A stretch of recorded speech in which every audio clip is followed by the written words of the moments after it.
Muchísimas gracias. De nada, darle las más cordiales bienvenidas, como siempre.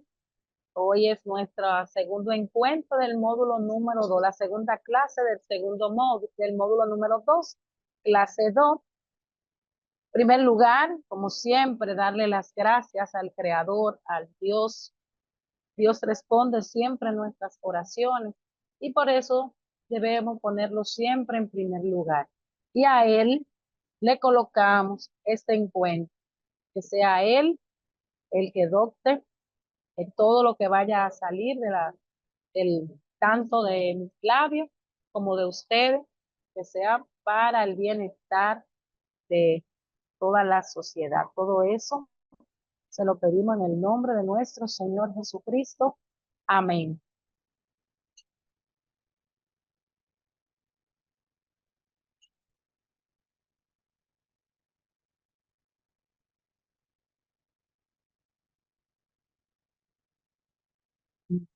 Nuestro diplomado, autismo y síndrome de Down, con énfasis en intervenciones educativas.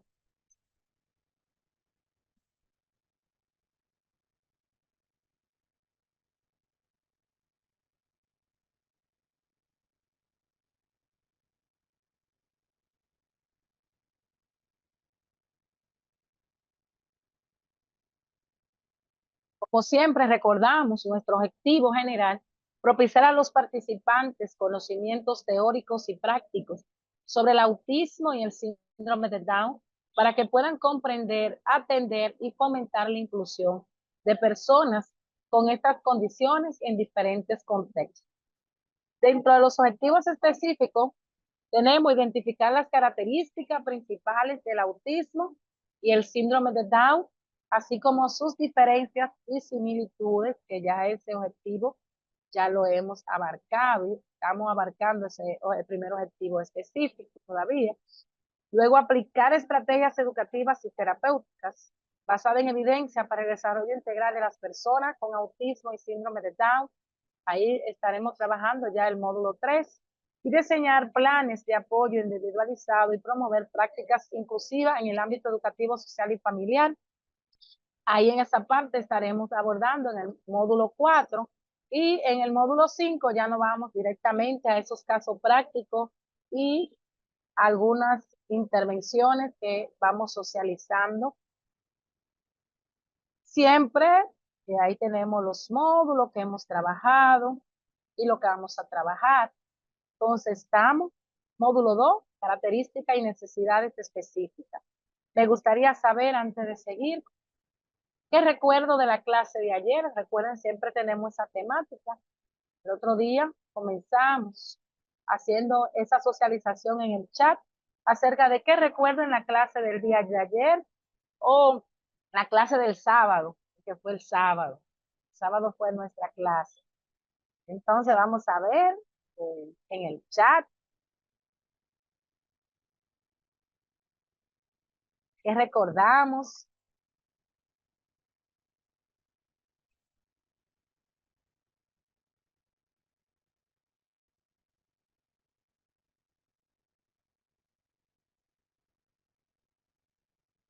Ok, perfecto. Eh, Leiani, muchísimas gracias. No hay problema.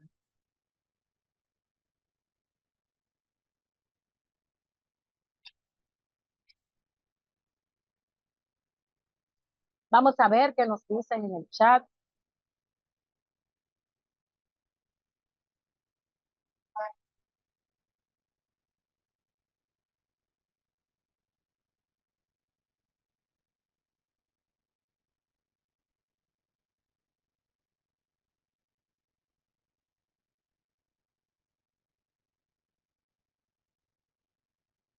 Vamos a ver qué recordamos de la clase pasada. Vamos a ver en el chat, colocando. Damos 2 o 3 minutos para que puedan escribir.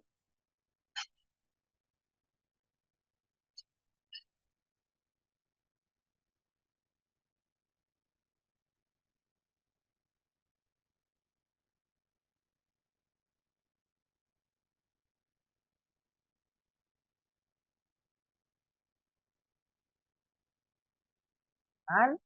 Magali dice la característica de los niños del espectro autista. Se habló de las actividades que se pueden realizar con las personas con TEA y síndrome de Down.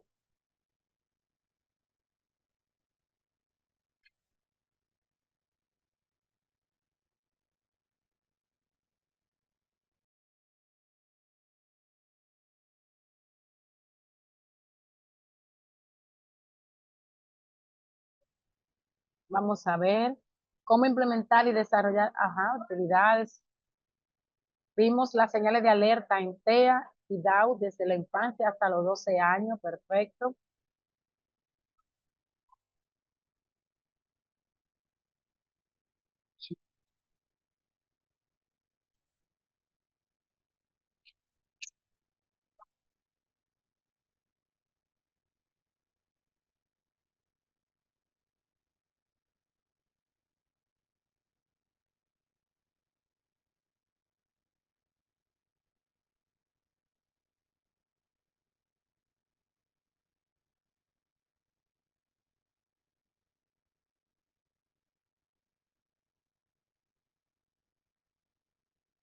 Características principales referente al autismo, los factores emocionales sociales, modelos de intervención que luego en el módulo 4 vamos a complementar. Desafío en el síndrome de Down. Muy bien.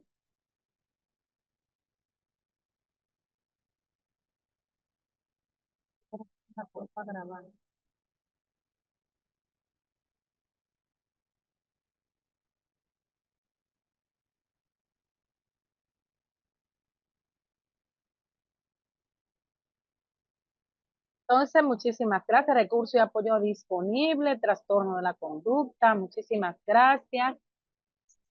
Vamos a, parece que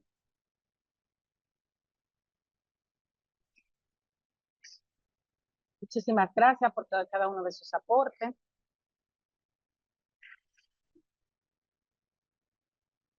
Hoy seguimos, vamos a ver un poquito cómo funciona. Vamos a hablar un poquito acerca de cómo funciona el cerebro, pero sobre todo nos vamos a enfatizar más tarde a cómo funciona el cerebro autista y también veremos cómo funciona el cerebro de síndrome de Down. Si me escuchan un poquito afónica, es que estoy atravesando un poquito de gripe. Incluso antes para estar aquí con ustedes, tuve que medicarme para bajarme un poquito la temperatura. Entonces, estamos acá. Aquí nos dice qué es el cerebro, cómo funciona y cuáles son sus características. Es importante nosotros conocer sobre todo el cerebro de nuestros niños, conocer cómo se da, cómo se desglosa, cómo es el aprendizaje en ello. Por eso sabemos acá, el cerebro es el centro de nuestras facultades mentales, asume funciones vitales al influir sobre el pulso del corazón, la temperatura del cuerpo o la respiración, pero al mismo tiempo desempeña funciones llamadas superiores, que estas son las funciones ejecutivas. Recuerden esas funciones ejecutivas que son estas diferentes habilidades que nosotros tenemos o debemos realizar. Tenemos tanto la básica como las superiores. Dentro de las superiores está el lenguaje, el razonamiento y la conciencia. Y de esa se encarga directamente lo que es el cerebro. Además, hay otras, tenemos más, están las tomas de decisiones, la planificación, la atención, la memoria. Son funciones ejecutivas que son las diferentes habilidades que nosotros como individuos debemos de ir desarrollando. Este órgano incluye dos hemisferios, el derecho e izquierdo, cada uno de los cuales se divide además, tiene unos lóbulos sumamente importantes, el lóbulo occipital, el parietal, el temporal y el frontal. Por lo tanto, el cerebro está cambiando continuamente. se desarrolla a lo largo de toda la vida y lo vamos a ver con esa hermosísima teoría de la neuroplasticidad que nos dice que el cerebro es cambiante, es adaptable, es altamente plástico y debemos esa edad de la infancia de nuestros niños, cuando están en la infancia, debemos de aprovechar esa parte. Vamos a ver un poquito, lo voy a poner en grande para que lo puedan visualizar mejor.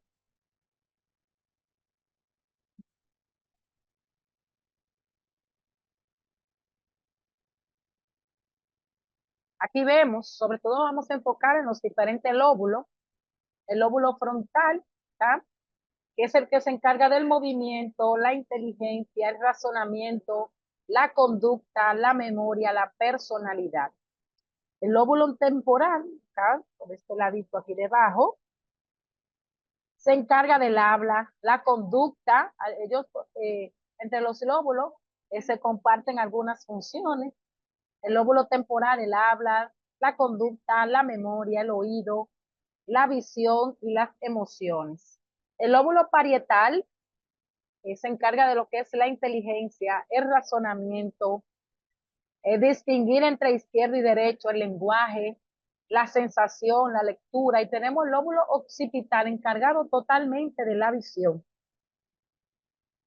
El cerebelo, aquí debajo, que se encarga del equilibrio, de la coordinación, del control fino de los músculos, y el tronco cerebral, de acá de abajo, ahí el tronco cerebral, se encarga de la respiración, la presión arterial, los latidos cardíacos y la desclusión. Por lo tanto, vemos acá, ya vimos que el cerebro es totalmente cambiante y se desarrolla a lo largo de toda la vida. El cerebro es dinámico, se modela al contacto con el ambiente, se modela, se va moldeando, está adaptable. Los sistemas neuronales se organizan y especializan en si esas conexiones neuronales que se dan, se pueden organizar. Las conexiones neuronales también se refuerzan toda la vida. Y por eso es que siempre aprendemos. Siempre de algo nosotros aprendemos. Y cuando se aprende, se cambia de conducta.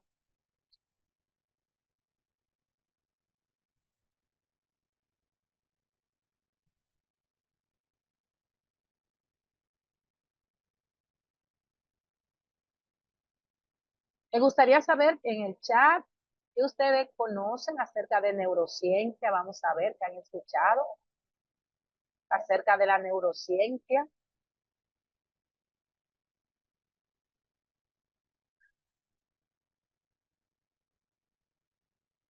Vamos a ver en el chat qué han escuchado de este término sumamente valioso e importante en educación y en todo el ámbito de la ciencia.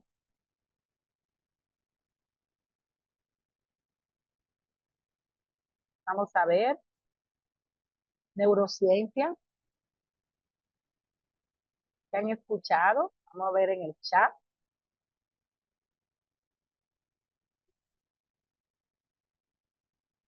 ¿Qué han escuchado acerca del concepto de neurociencia? Vamos a ver, dice, ok, Magali dice, ha escuchado, pero no sé mucho, perfecto. Ok,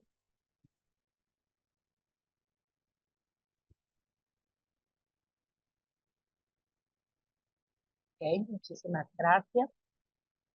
Entonces, con la neurociencia se ha demostrado,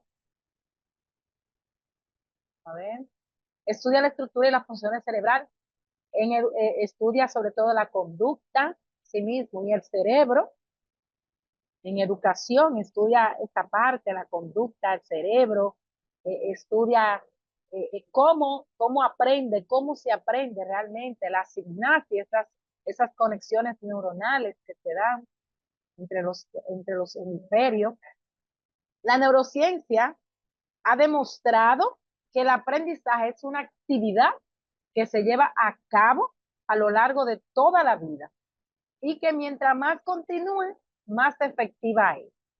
Eso ha demostrado la ciencia. La neurociencia es una disciplina que estudia el sistema nervioso, ajá, perfecto, y el cerebro, con el objetivo de entender cómo funcionan, sus aplicaciones son muy variadas desde el desarrollo de nuevos fármacos hasta la mejora de la educación, así es.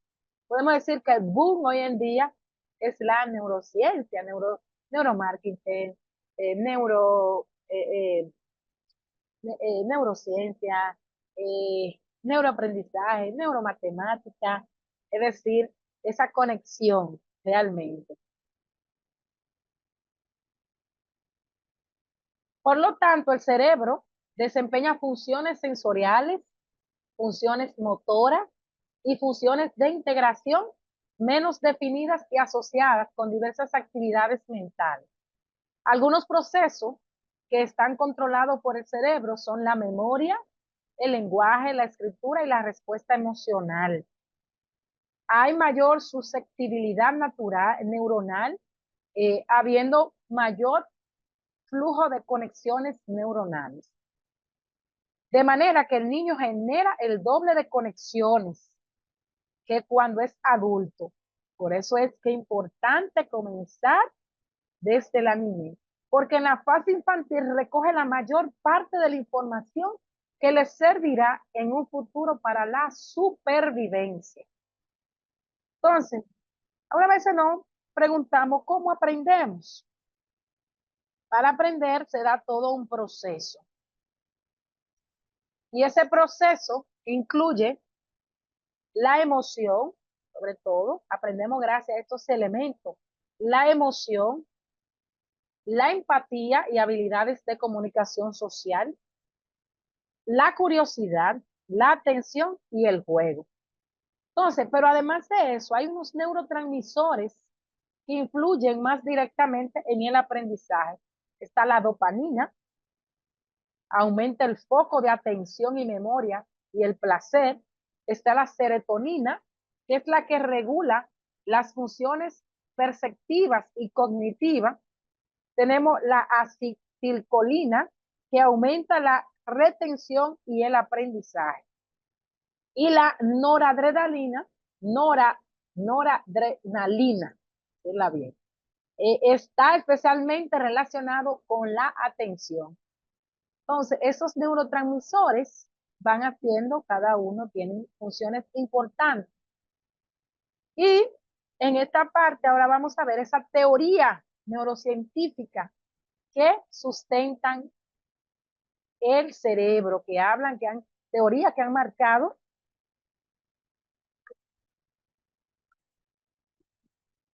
Tenemos en primer lugar la teoría de la plasticidad del cerebro, la neuroplasticidad, la teoría de la neuroplasticidad cerebral o plasticidad del cerebro.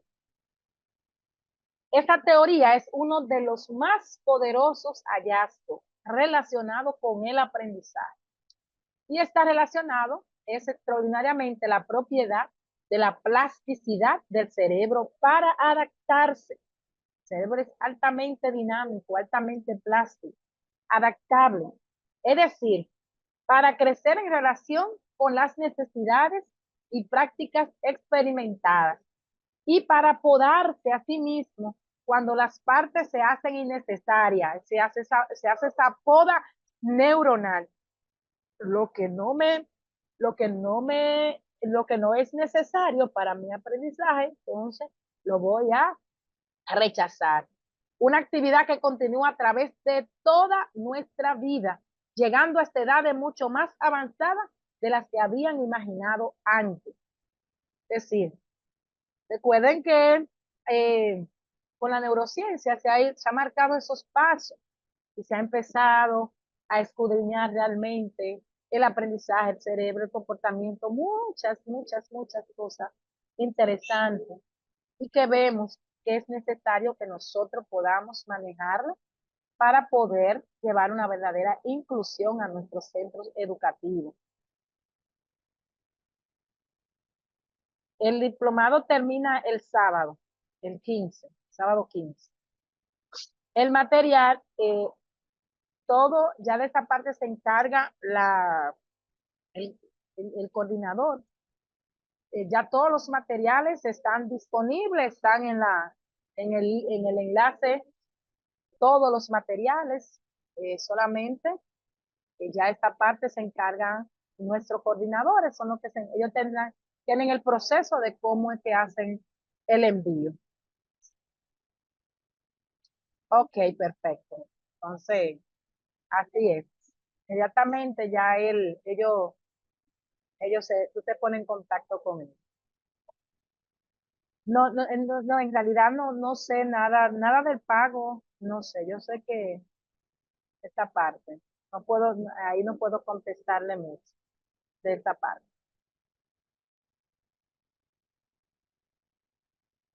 Otras de las teorías que vamos a ver es la importancia del ambiente y todos estamos muy de acuerdo en que el ambiente es importante para el aprendizaje. Todos,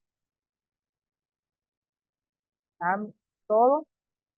Es decir, investigaciones sobre el cerebro indican que como la crianza es crucial para el proceso de aprendizaje y están comenzando a dar indicaciones acerca de los ambientes apropiados para este. Muchos de los factores ambientales que llevan a un mejor funcionamiento del cerebro son los elementos cotidianos con la calidad del ambiente social y de las interacciones, la nutrición, el ejercicio físico y el sueño.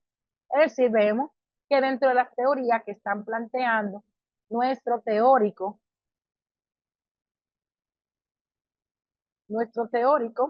es,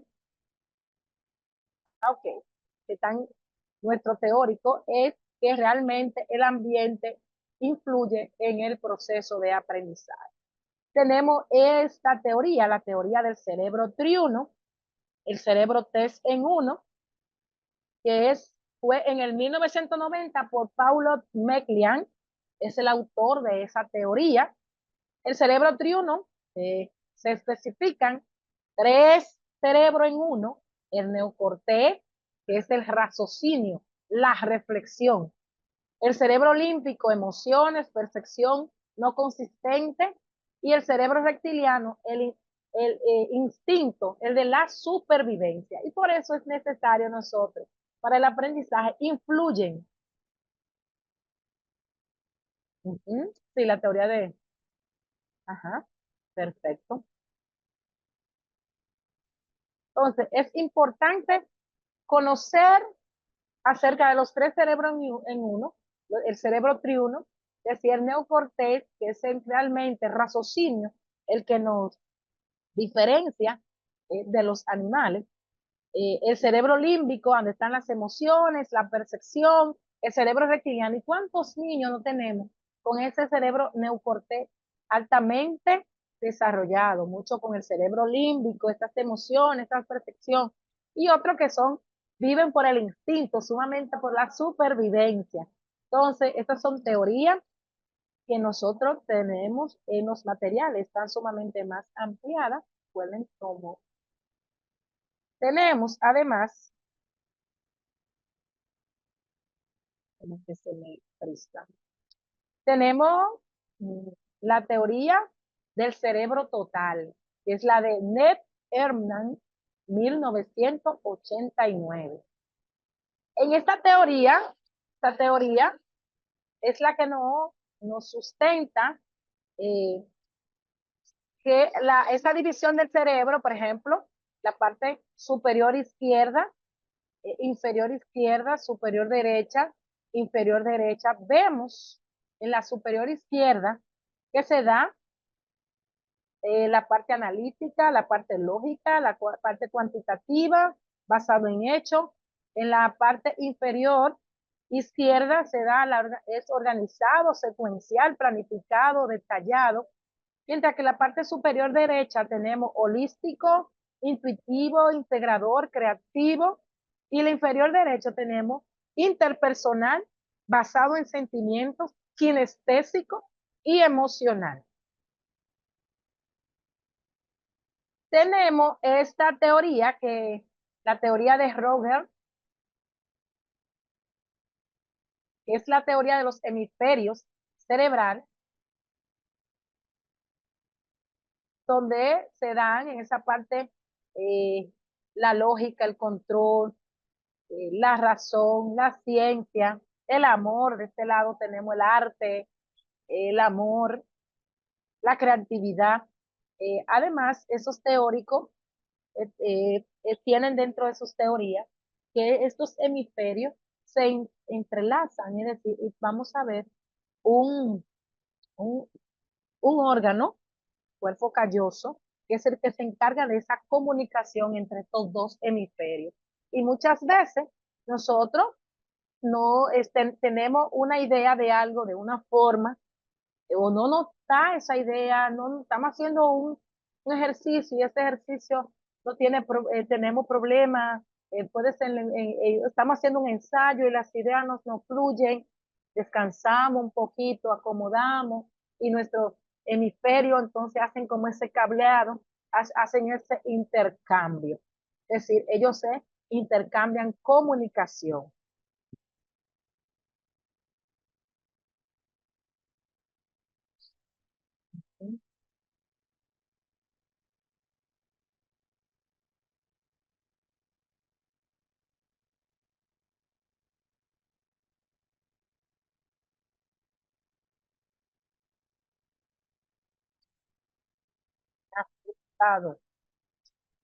Y el, la inteligencia múltiple.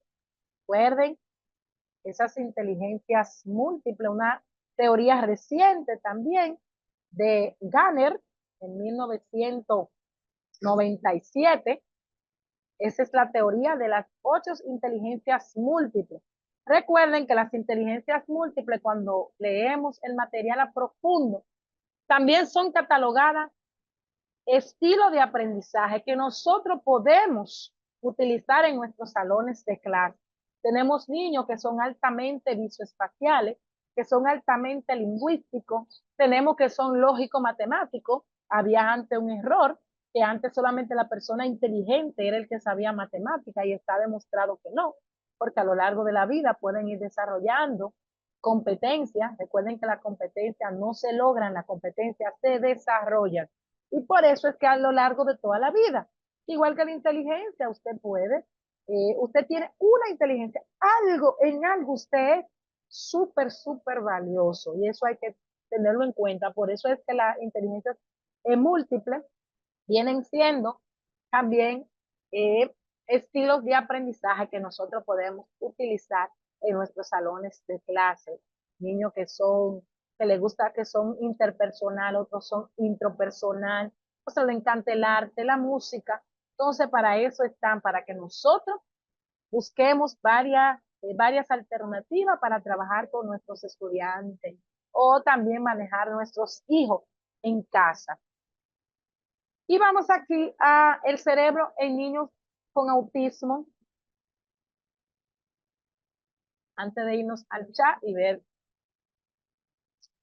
Los estudios han demostrado que los niños con autismo presentan varias diferencias neurológicas significativas. En primer lugar, se ha observado un crecimiento excesivo del cerebro durante los primeros años de vida, lo que está relacionado con la gravedad de los síntomas. Este crecimiento se considera un crecimiento anormal porque incluye un incremento en el volumen cerebral y alteraciones en la organización de la corteza cerebral, donde se encuentran zonas desorganizadas que afectan la comunicación y la interacción social. Es decir, se le desorganizan algunas de esas zonas a nuestros niños autistas. Además, se han identificado una hipoactivación de las amígdalas. Recuerden, las amígdalas, que es el órgano donde se desarrolla lo que son las emociones. Una estructura crucial para el procesamiento emocional. Esto puede resultar en dificultad para reconocer y expresar emociones, lo que impacta negativamente en las interacciones sociales. También se han documentado alteraciones microestructurales en las neuronas, que pueden ser consecuencia de factores genéticos o ambientales, afectando así funciones cognitivas como la atención y la memoria. Y aquí veremos algunas de ponerlo. En la corteza parietal posterior, aquí donde tenemos esta percepción visual y espacial, en los niños autistas muchas veces hipoactiva, ¿sí? Lo que pudiera indicar un procesamiento más deficiente.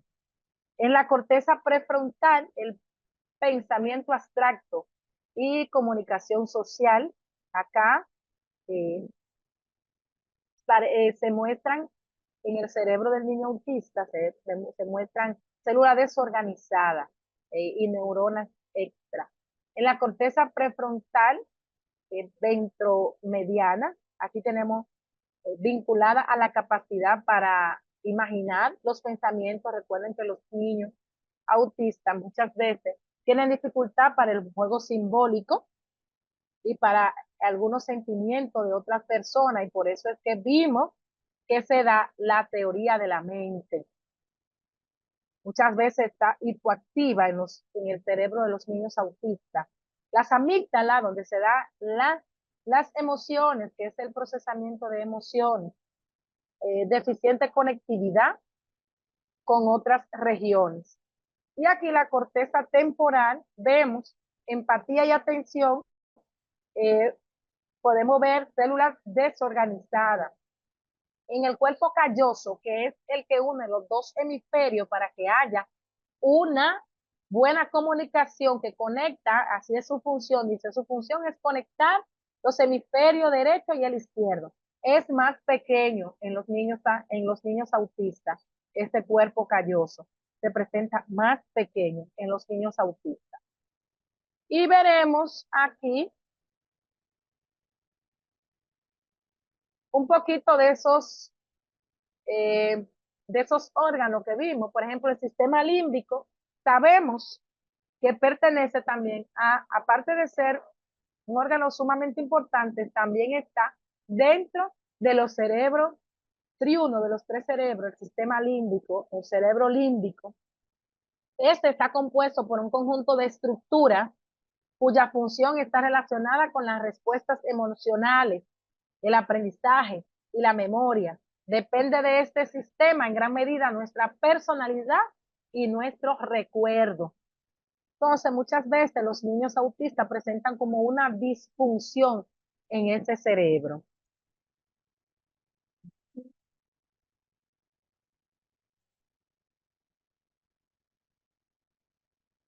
Tenemos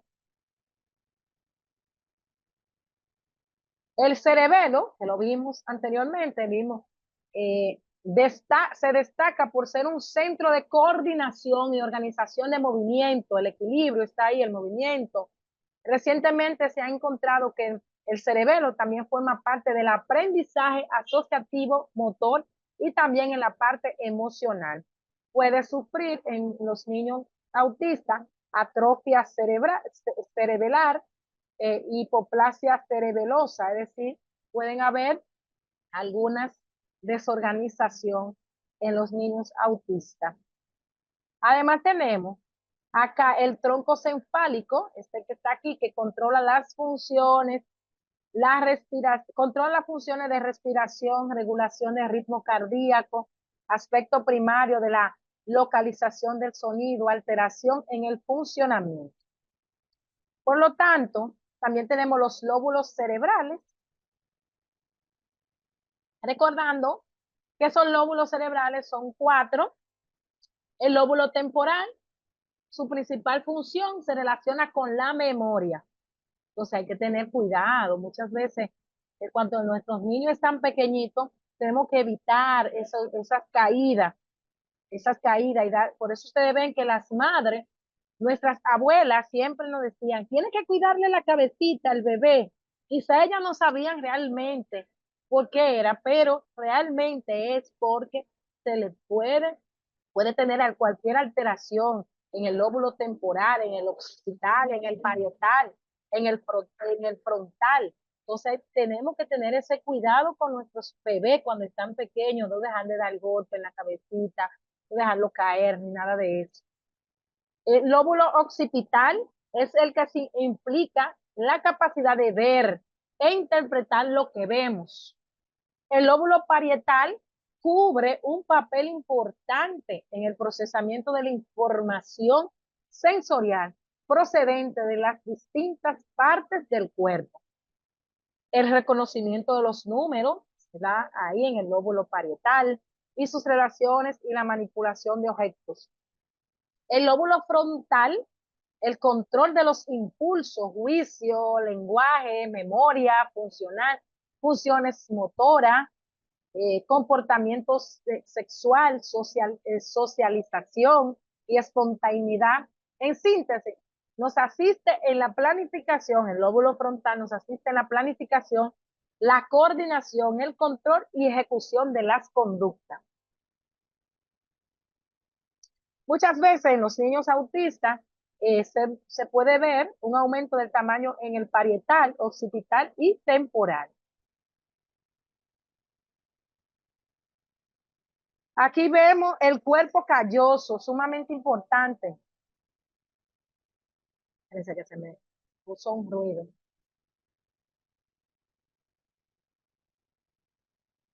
Ustedes están escuchando un ruido en mi computadora. Soy yo nada más que lo escucho.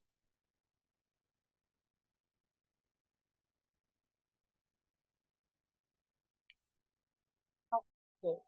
Parece que no, parece que no se escucha. Ok, perfecto. El cuerpo calloso, mírenlo ahí, ese que está ahí en el mediacito. De este lado tenemos el hemisferio, tenemos los hemisferios derecho y hemisferio izquierdo, ¿verdad? Entonces, ahí en el mediacito, el que lo une, el que hace ese enlace de la comunicación es el cuerpo calloso. Y esa es su mayor función, ser parte de la vía de comunicación entre esos dos hemisferios, con el fin de que ambos trabajen en conjunto de forma complementaria. Es decir, podemos ver que nuestros niños, sean autistas o no, pueden hacer, vimos las diferentes funciones del cerebro del hemisferio izquierdo y vimos la del hemisferio derecho. Y ahí podemos ver que se pueden hacer esas conexiones. Y no solamente los niños, también nosotros. Por eso es que muchas veces usted se acuesta sin idea, ¿sí? Vamos a decir, vuelto loco por algo que usted no sabe cómo lo va qué idea va a procesar. Y de un momento a otro usted descansó un momento, se descansó y llegan muchísimas ideas. Es por ese intercambio que hace. Disfunción del tamaño del cuerpo calloso posterior, donde se proyectan las fibras del lóbulo parietal. Recuerden que vimos que en el cerebro de los niños autistas es un poquito más pequeño ese cuerpo calloso y por eso es que algunas de estas informaciones para poder ellos ejecutar algunas funciones ejecutivas son más lentas. Seguimos los 4 ventrículos del cerebro. Son 4. En el cerebro, la función principal es la protección del cerebro, lo que protege el cerebro, proporcionando una amortiguación gracias a la producción de líquidos de la cefalorrinquideo en los ventrículos. Aumenta el tamaño y alargamiento y puede ser que en los niños autistas haya una alteración en el volumen ventricular. Aquí tenemos las amígdalas, ya las hemos visto varias veces, pero se encuentra en condiciones de relacionar un determinado estímulo con el placer o con el dolor potencial. Presente en la mediación y control de las actividades efectivas más importantes como la amistad, el amor y el afecto en la expresión de ánimo, miedo, ira y agresión. Y puede haber en los niños autistas una dilatación de las amígdalas. Vemos aquí, que ya lo hemos visto, pero podemos dejar de presentar esta imagen, que lo vean más. El lóbulo frontal, de amarillo acá, funciones intelectuales superiores, ahí están el área motora del habla. El lóbulo temporal, este rosado aquí, la memoria, el área auditiva primaria. El lóbulo occipital, que ya hemos visto en reiteradas veces, que es el área de asociación de la visión. Y el lóbulo parietal, el área de asociación sensitiva. Ahí están esos 4 lóbulos sumamente importantes. Y vemos también esta otra imagen, que es la de los hemisferios izquierdo y hemisferio derecho. Aquí vemos hemisferio izquierdo, hemisferio derecho, y aquí vemos el cuerpo calloso ahí en el medio, que está haciendo esa conexión entre esos dos hemisferios. Los individuos en el hemisferio izquierdo tenemos el razonamiento, el lenguaje hablado, el lenguaje escrito, la habilidad científica, la habilidad numérica, el control de la mano derecha. Y el hemisferio derecho tenemos la intuición, la imaginación, el sentido artístico, sentido musical, percepción tridimensional y el control de la mano izquierda. Y estos hemisferios realmente se cruzan. Tenemos niños con un razonamiento sumamente extraordinario, y tenemos otros que simplemente se van a la intuición, y por eso no dejan de ser menos valiosos, porque la intuición es parte importante de los seres humanos.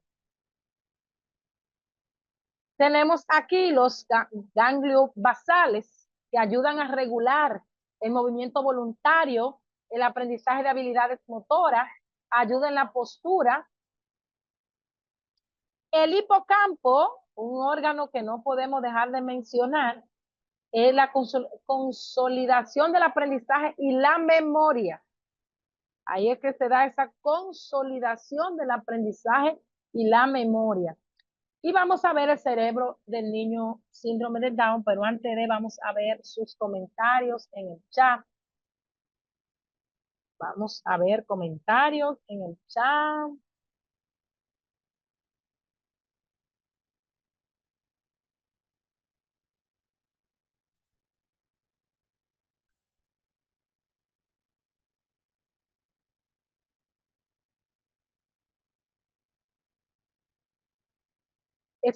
Cuando el niño tiene ese cuerpo calloso más delgado, los niños autistas, esas conexiones, ese cableado, es decir, puede alguna de esas funciones ejecutivas, la puede presentar, pero con más limitaciones o más tardía, puede ser más lento el proceso, más lento.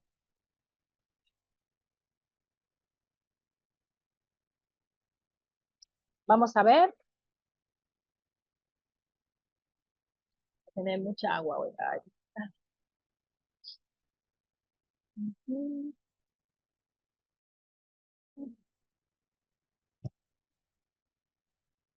Vamos a ver el cerebro en niño síndrome de Down.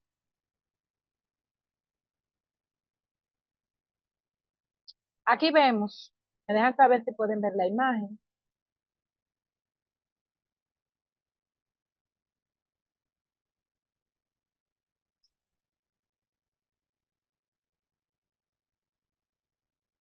Vemos aquí el niño con síndrome de Down. Los hemisferios cerebrales en los niños con síndrome de Down son más pequeños y menos circunvoluciones. La corteza cerebral tienen menos neuronas y menos conexiones. Por lo tanto, en los niños con síndrome de Down hay una alteración de una alteración de atención, memoria y función cognitiva. El cerebelo es más pequeño en los niños síndrome de Down. Alteración de la atención, la memoria y el aprendizaje del lenguaje.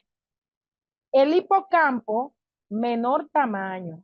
alteración, memoria y aprendizaje. El cuerpo calloso, menor tamaño, menor comunicación interhemisférica. Y la corteza auditiva, menos neuronas, menos conexiones, alteraciones funcionales del lenguaje. Hay alteraciones funcionales del lenguaje. Y ahí vemos esas alteraciones cerebrales en el niño autista.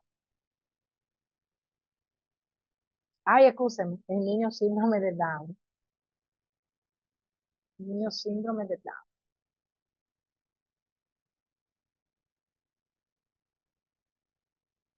Para diagnosticar el autismo se debería realizar un estudio neurológico. Interviene, exacto, porque tiene que intervenir sobre todo el neuropsicólogo, que son realmente los encargados de los diagnósticos.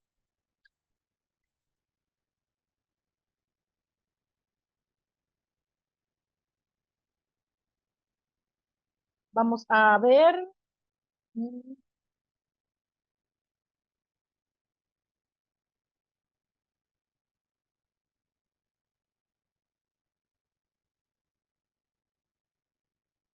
dice que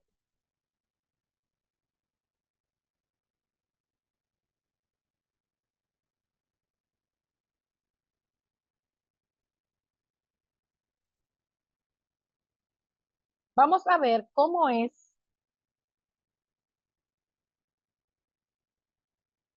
vamos a ver esa educación del niño con síndrome de Down. Vamos a ver. La educación del niño con síndrome de Down comienza en el seno familiar. Eso es importante saber esa parte. Ahí es que comienza y está relacionada con la actitud de los padres. Esos son realmente los verdaderos responsables de esa educación del niño en eso, en niños con síndrome de Down. Tengo este teléfono como, oh, no. Ya que el niño debe permanecer y disfrutar psicoafectivamente del ambiente familiar en clima de cariño y adaptación, ya que sus primeras vivencias y experiencias marcarán esa existencia, se marcarán en sí la existencia y el recorrido de todo la vida de ese niño. Lo que dice la relación con la educación psicosocial del niño síndrome de Down, esta es relativamente fácil y fructífera. Y aunque su instrucción es lenta, muchos de ellos aprenden a leer, a escribir, a sumar y a restar satisfactoriamente. No se le debe presionar a los niños con síndrome de Down, a ninguno, pero estamos hablando ahora del síndrome de Down durante su proceso de aprendizaje, ya que la educación de estos niños debe estar centrada en aspectos concretos, sistemáticos e inmediatos. Además, vemos aquí, el niño con síndrome de Down tiene dificultades para comprender y retener la relación entre las palabras y su referencia. También representa dificultades para producir los síntomas de una palabra. Se debe favorecer el vocabulario tanto en el aspecto articulatorio como en el aspecto semántico, es decir, trabajando ambos paralelamente, esa parte articulatoria y esa parte semántica. Para ayudar al niño a articular, es necesario hablarle claro y lentamente para que el niño pueda reconocer las palabras e imitarlas, siempre mirando a la cara del niño y que el niño le mire la cara a usted. El niño pronuncia al principio sonidos simples y luego más complejos. Al niño pequeño no se le debe exigir sonidos demasiado difíciles y es importante sensibilizar el oído del niño con un sonido por vez. Es decir, no podemos tantas cosas a veces. En general, o hay dificultad con las vocales, y para la consonante nasales, la M, la N y la ñ, se colocan los dedos del niño en las aletas de la nariz del adulto, mientras ésta articula fuertemente. Luego se invita al niño que repita el sonido con los dedos en su nariz y que tome conciencia de la vibración nasal. Para las consonantes T y D, se coloca el niño frente del adulto, de manera que mire la parte delantera de la boca y el movimiento de la lengua, por delante de los dientes y luego hacia atrás. Crear conciencia en el niño de la diferencia del sonido de esas letras con la P, la G, la B y la K. Para las consonantes V y J, se coloca en la mano del niño en la laringe del adulto, estamos hablando de niños síndrome de Down, para en posición próxima o en el contacto leve con el labio inferior, que perciban las vibraciones que se producen en ella. Se repite lo mismo con las consonantes F y S y CH, de manera que el niño perciba la ausencia de las vibraciones y mostrarle que acústicamente son más sordas. Para la consonante F y V, mostrar al niño cómo vacila la llama de una vela cuando coloca los incisivos superiores. Para la consonante R, se coloca la mano del niño en la garganta del adulto mientras éste pronuncia una serie de R y de sílabas con R y que tome conciencia de la vibración de la boca.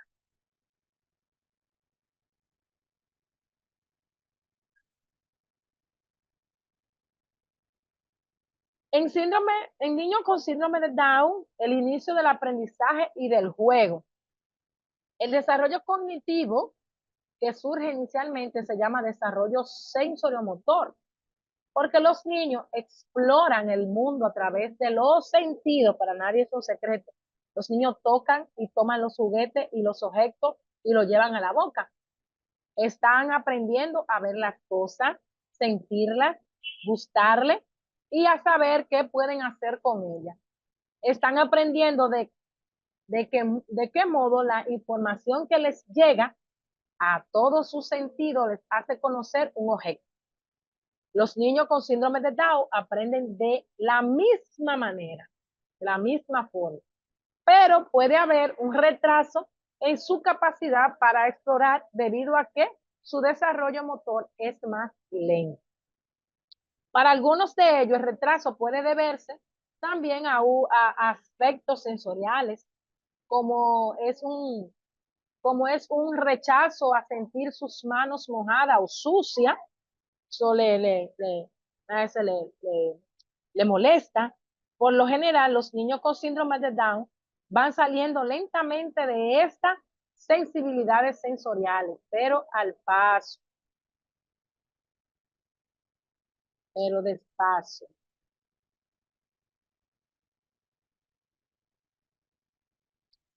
En la etapa siguiente, luego los niños aprenden sobre la causa y el efecto, el hecho de que pueden hacer que un juguete se mueva tirando la cuerda o de que se produzca ruido al agitar algo y que puedan avanzar en la solución de problemas sencillos, como es encajar la forma correcta en el agujero correcto.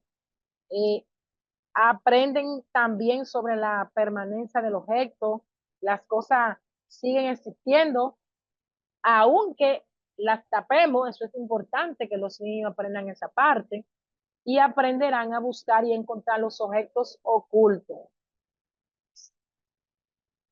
Los bebés con síndrome de Down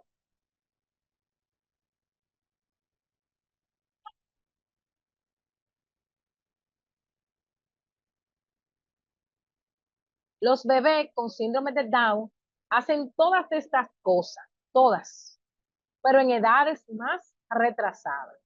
y tienen más dificultades en la tarea que implican la solución de un problema conforme a las tareas que se hacen más dificultosas. Los bebés se beneficiarán de las oportunidades del juego si hay un compañero de juego. Si les muestra cómo hacerlo, pero no lo hacen en su lugar, eso es lo que se llama entrenamiento o ensayo. Y lo hacemos con todos los niños. Pero puede que los que tienen síndrome de Down necesiten más apoyo en el juego y durante más tiempo. Puedes que no aprecien todas las posibilidades que un juguete ofrece sin ayuda y puede que entonces se dediquen al juego de manera simplemente repetitiva, golpeando, arrojando o montando los juguetes dentro. Necesitan ayuda para pasar a la siguiente etapa.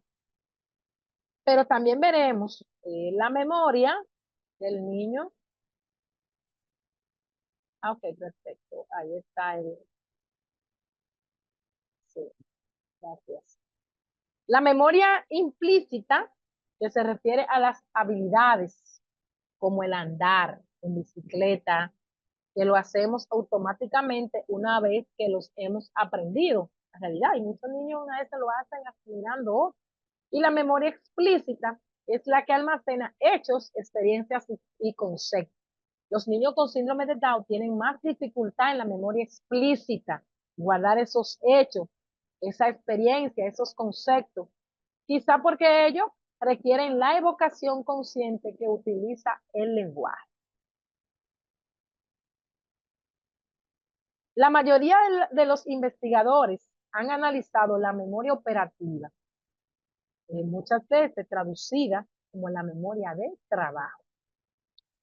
Es el sistema de memoria inmediata que sustenta toda nuestra actividad mental y consciente que utilizamos para escuchar, para ver, para recordar, para pensar y razonar.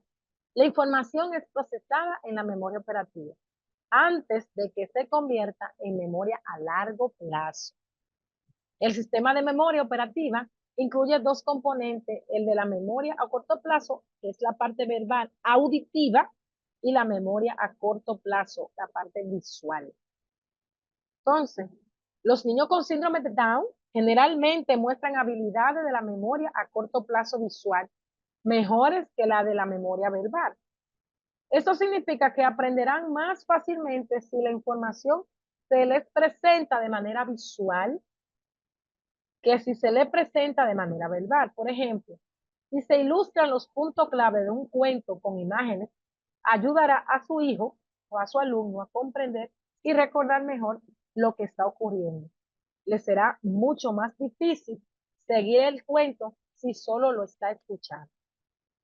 Del mismo modo, aprenderá los movimientos de danza si ve y copia a su maestro, pero le resultará más difícil seguir solamente las instrucciones habladas.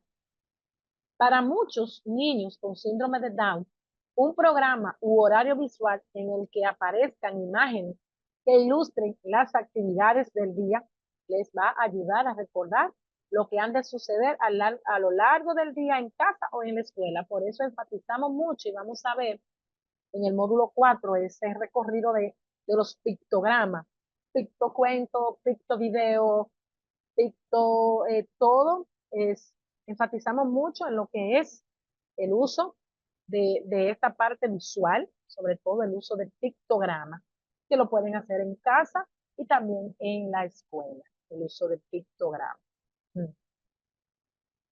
Este hallazgo sobre la dificultad de la memoria verbal a corto plazo es muy importante, dado que tanta información a lo largo del día va a llegar al niño a partir de la gente que habla, ofreciendo una información verbal que un niño con síndrome de Down va a tener muy difícil de procesarla y recordarla.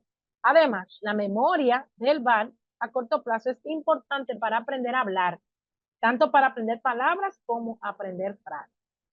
Como vamos a entrar al diagnóstico diferencial del autismo, nosotros vamos a dar el receso ahora, un receso de 15 minutos, para dar ya el diagnóstico diferencial completo conjunto con las comorbilidades, necesariamente ese diagnóstico diferencial.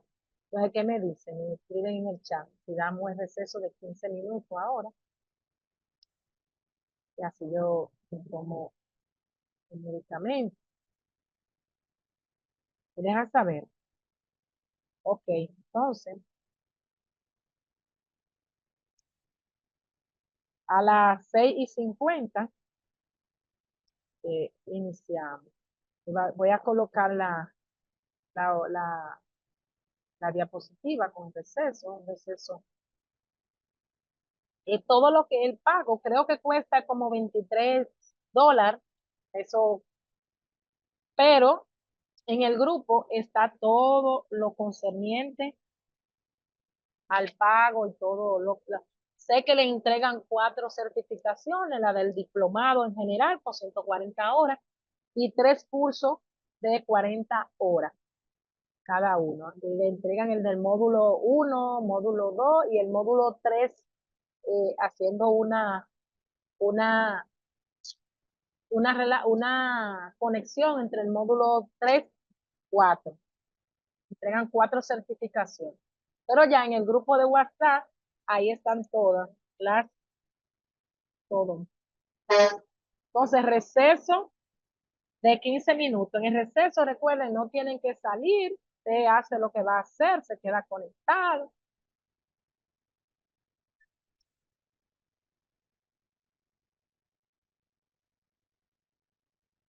Estamos en receso, lo que pasa es que le estoy poniendo.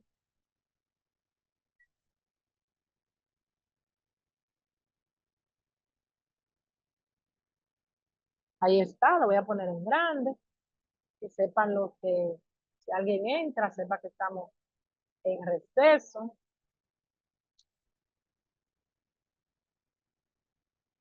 6:50 nos vemos.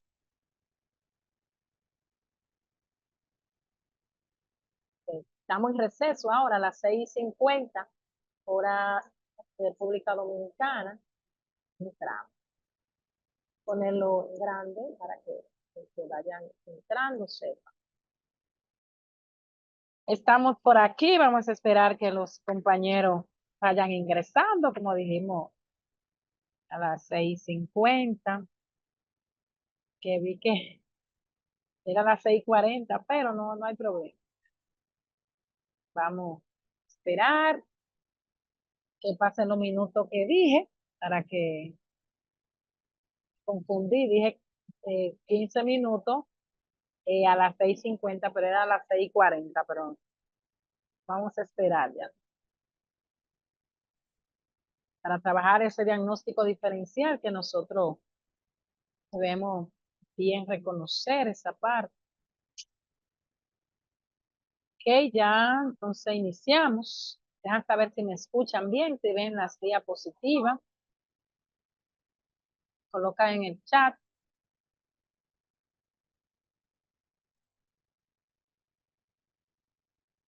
Ok, vamos a trabajar lo que es el diagnóstico diferencial en autismo, sobre todo.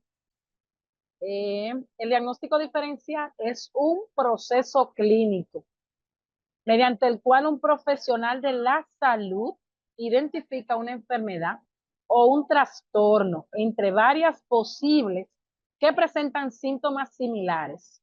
Su objetivo es descartar enfermedades con síntomas parecidos para llegar al diagnóstico concreto y proporcionar el tratamiento adecuado. Esa es la importancia de un buen diagnóstico diferencial, sobre todo en autismo, porque hay muchos niños que antes de diagnosticarle autismo han sido diagnosticados como TDAH. Entonces, hay que estar seguro, es muy cuidadoso. El diagnóstico de autismo no siempre es fácil y puede ser confundido con otras identidades, con otras entidades diagnosticadas, si no se llevan a cabo una exhaustiva anamnesis y observación conductual del niño en diferentes contextos. Por lo tanto, es fundamental tener en cuenta que los diagnósticos diferenciales para mejorar la calidad diagnóstica y poder desarrollar así la intervención educativa, social y emocional más óptima, adecuada del niño. Es decir, un buen diagnóstico diferencial. Donde nos dice acá, recordando que los trastornos del espectro autista comparten tres manifestaciones principales. Por ejemplo, están las alteraciones cualitativas de la comunicación, alteraciones cualitativas de la interacción social y patrones estereotipados y restrictivos de conducta. ¿Qué pasa? Estas tres manifestaciones aparecían recogidas, recuerden, en los criterios del DSM-4. Actualmente en el DSM-5, el trastorno del espectro autista solo se engloba en las dos primeras, en los dos primeros criterios. Por ejemplo, alteraciones cualitativas de la comunicación, alteraciones cualitativas de la interacción social. Porque ya la tercera puede ser compartida siempre con otros síntomas. Por lo tanto, en este punto es crucial tener en cuenta la diversidad de trastornos con los que nos podemos encontrar y que comparten características con los trastornos del espectro autista. El neuropsicólogo debe ser conocedor de dicha diversidad para realizar un correcto diagnóstico diferencial y posterior diagnóstico. Aquí vemos en imagen todo, pero lo vamos a desglosar, los diagnósticos diferenciales del autismo. Yo estoy trabajando lo más relevante, que recuerden que son muchos trastornos, pero lo más relevante vamos a trabajar en esta parte. El primero es el trastorno de desarrollo del lenguaje. En el caso de los niños con alteraciones importantes en el desarrollo del lenguaje, debemos tener en cuenta estas dos cosas. Primero, el trastorno de desarrollo del lenguaje sin alteración en la socialización. Aquí el niño muestra intencionalidad comunicativa, quiere relacionarse con los demás. En el tiempo,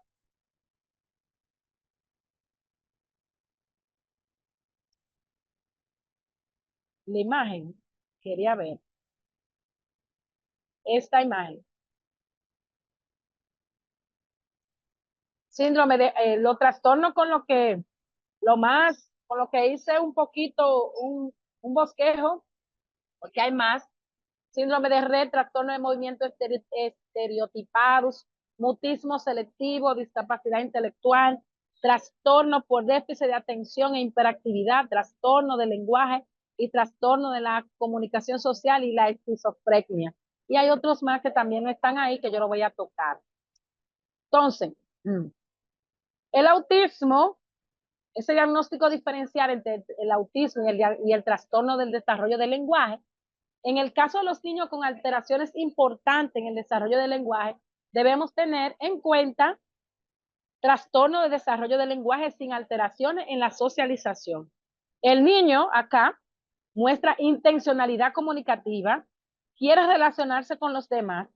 En el tiempo, las dificultades comunicativas pueden provocar alguna disfunción social, pero siempre hay intencionalidad de comunicación y de interactuar. Pero también tenemos que tener en cuenta en el trastorno de desarrollo del lenguaje, los trastornos de desarrollo del lenguaje con alteración en la socialización. Vimos sin alteración, ahora con alteración. La diferencia en los TEA radica en que estos niños no presentan patrones estereotipados o restrictivos de conducta. Ese es el diagnóstico diferencial. Los niños con trastorno de lenguaje no presentan, la diferencia en los TEA radica en que los niños no presentan patrones estereotipados o restrictivos de conducta. Recuerden que los movimientos estereotipados son esos diferentes movimientos involuntarios que realizan los niños y que muchas veces pueden hasta golpearse sin querer. Es decir, se pueden dar en la cabecita y así sucesivamente. El trastorno del desarrollo intelectual. Cuando más bajo sea la capacidad intelectual, o el creciente de desarrollo o el cociente de desarrollo, más características relacionadas con los trastornos del espectro autista se observan. Sin embargo, esos patrones conductuales no pueden ser atribuidos a un diagnóstico de TEA, sino que se explican mejor por el nivel de desarrollo intelectual. Sin embargo, puede darse el diagnóstico dual, es decir, ambos a la vez en el mismo paciente, que son la comorbilidad, que vamos a ver más adelante. No son mutuamente excluyentes. En este caso, el TEA se define por sí mismo como un diagnóstico comorbido al trastorno del desarrollo intelectual o viceversa. Quiere decir que un niño o un individuo con trastorno de desarrollo intelectual puede tener trastorno del espectro autista y viceversa, porque eso es la definición de comorbilidad, una presencia de una misma enfermedad, un mismo trastorno o un mismo eh, mismo trastorno o una misma enfermedad o un mismo síndrome en una misma persona a la vez. Ay, veo nada. Se me frisa esta computadora, sería que está sin Dios Padre.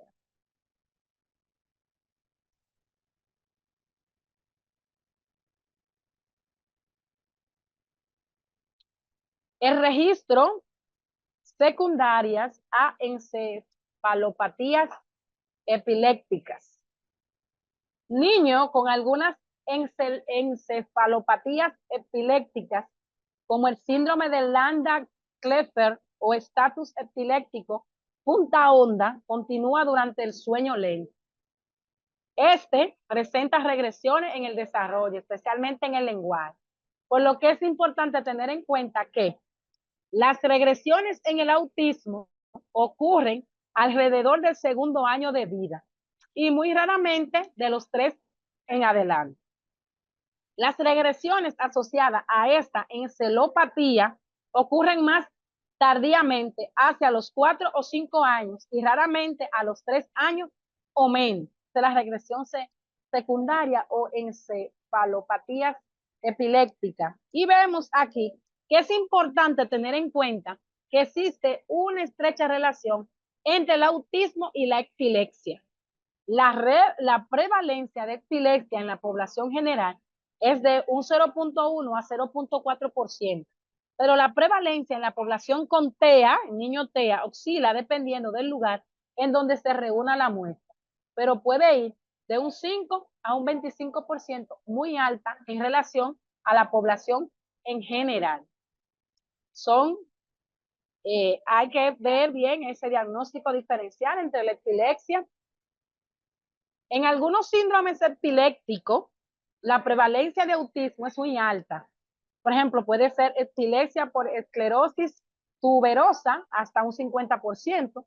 Pueden presentar autismo. El síndrome de West, no el de Rett, sino el de West, entre otros, menos de un 5% de la población general presenta anomalías electroencefalográficas. En el caso de autismo, esto puede llegar hasta un 30%. Un registro electroencefalográfico anormal no indica epilepsia, ojo con esa parte, como tampoco la descarta. El registro electroencefalógrafo normal. Es decir, el neuropsicólogo tiene varios retos. Trastorno por déficit de atención con hiperactividad e impulsividad. Muchos niños con TEA reciben inicialmente el diagnóstico de TDAH y algunos niños con TDAH pueden despertar sospecha de TEA. Estos son muestras la similitud que puede haber entre ambos diagnósticos. En etapas tempranas de la vida, adicionalmente, ambos trastornos son altamente comorbidos. Es decir, una persona con TEA puede tener TDAH y un niño con TDAH puede estar dentro de los rasgos de TEA. No obstante, mientras que el TDAH, los síntomas principales son, recuerden, del TDAH, la inatención, la impulsibilidad y problemas sociales como consecuencia de su impulsividad, hiperactividad, En el TEA los síntomas están más relacionados con la alteración en la comunicación, las conductas estereotipadas y patrones restringidos de conducta. Entonces, ¿qué pasa? En el aula muchas veces tenemos niños que no es que son TEA, sino es que son trastornos de la conducta y muchas veces nosotros podemos también pensar que el niño es TDAH cuando el niño tiene un trastorno de conducta. Entonces, cuando los trastornos de conducta, cuando se deriva de algo, cuando algo te impulsa, no es un TDAH, porque el TDAH es como involuntario, es impulsividad. Pero cuando tú tienes interacción, esa agresividad, esa, esa hiperactividad que se provoca de algo, ahí tenemos trastorno de conducta. Pero cuando no es provocado por nada, que no sabemos, el maestro o el papá habló con el niño reiteradas veces, se sentó, no hay algo desencadenante, entonces el niño está presentando un TDAH, un posible TDAH, y tenemos que prestar atención. Las alteraciones en la interacción social derivan de dificultades en la práctica del lenguaje, la pragmática del lenguaje, así como por dificultades relacionales y de habilidades sociales, por el escaso o ausencia de contacto ocular, rigidez cognitiva, escaso nivel de empatía, pobre espontaneidad, escaso o ausencia de interés para interactuar y participar en el juego social y dificultades para la interpretación de los elementos no verbales de la interacción social. Aquí tenemos el mutismo selectivo. Los niños y adolescentes con mutismo selectivo. Ojo con el mutismo, porque hay muchas, son comorbidos en realidad, y muchos de los síntomas una vez se parecen TEA, pero son mutismo selectivo. Los niños adolescentes con mutismo selectivo presentan restricción de moderada o severa en la comunicación en determinados contextos sociales, pero no en otros. Pueden presentar otras formas de comunicación como gestos o responder sí o no, señalar. Además, no presentan patrones estereotipados o restrictivos de conducta, porque los mutismos selectivos, así mismo como su nombre lo dice, ellos, ellos en los mutismos selectivos, ellos seleccionan, porque es como una ansiedad, algo que es entre ellos mismos. Por ejemplo, muchos solamente quieren interactuar en su colegio, con el profesor, con, el, con un compañero o en la casa con una persona directamente. Entonces, por eso son mutistas, pero selectivos. Hay mutismos total que ya pertenecen al trastorno del lenguaje. Ya ahí hay que buscar otras alternativas.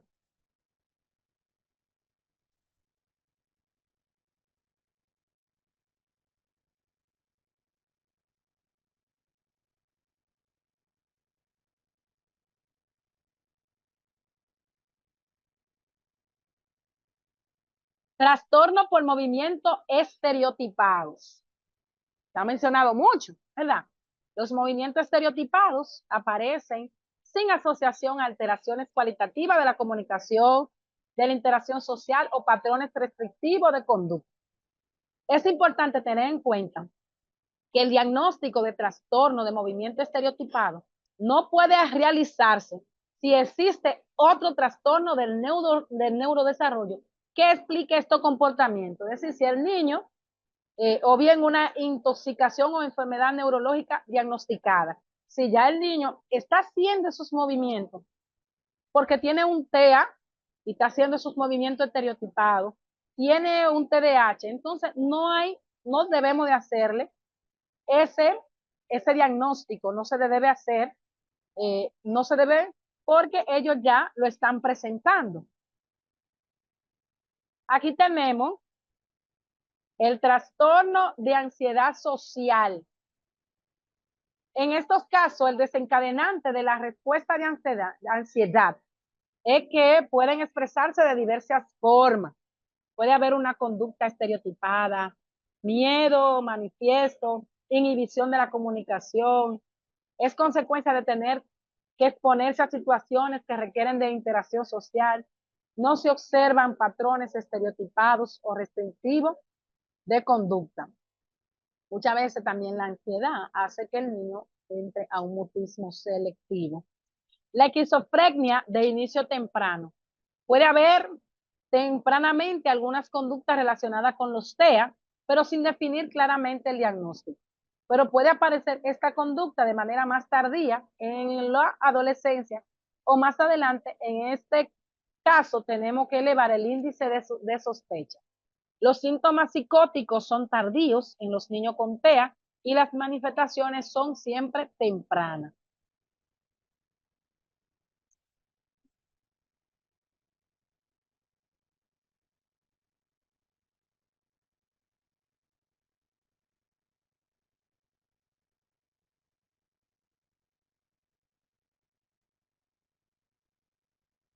Y lo que pasa es que sí. Sospecha tardía.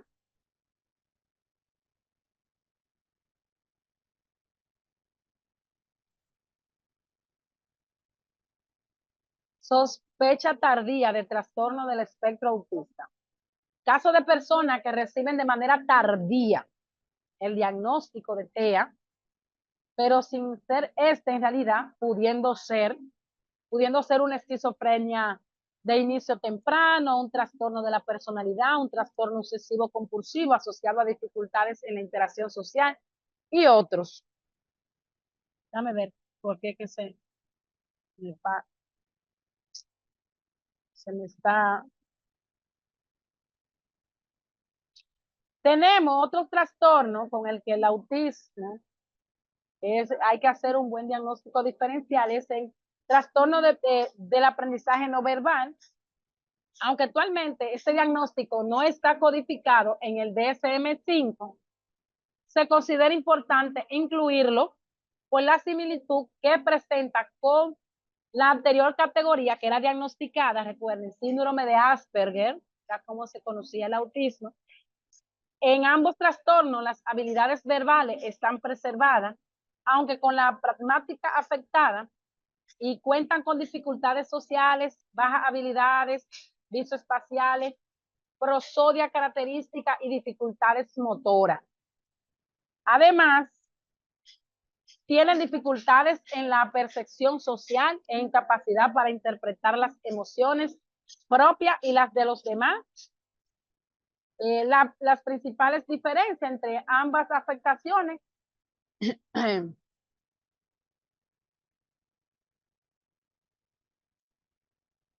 se pasa en ese aprendizaje, en ese trastorno no verbal. El uso pragmático del lenguaje está mucho más alterado. Y tenemos el síndrome de Rett. Puede observarse una alteración en la interacción social durante la fase regresiva del síndrome entre 1 y 4 años de edad. Esta característica podrían parecerse mucho a los presentes en el autismo, pero después de un tiempo estas personas muestran mejora. Por lo tanto, hay que hacer una evaluación detallada de si cumplen con todos los criterios del diagnóstico del síndrome de Rett y del autismo.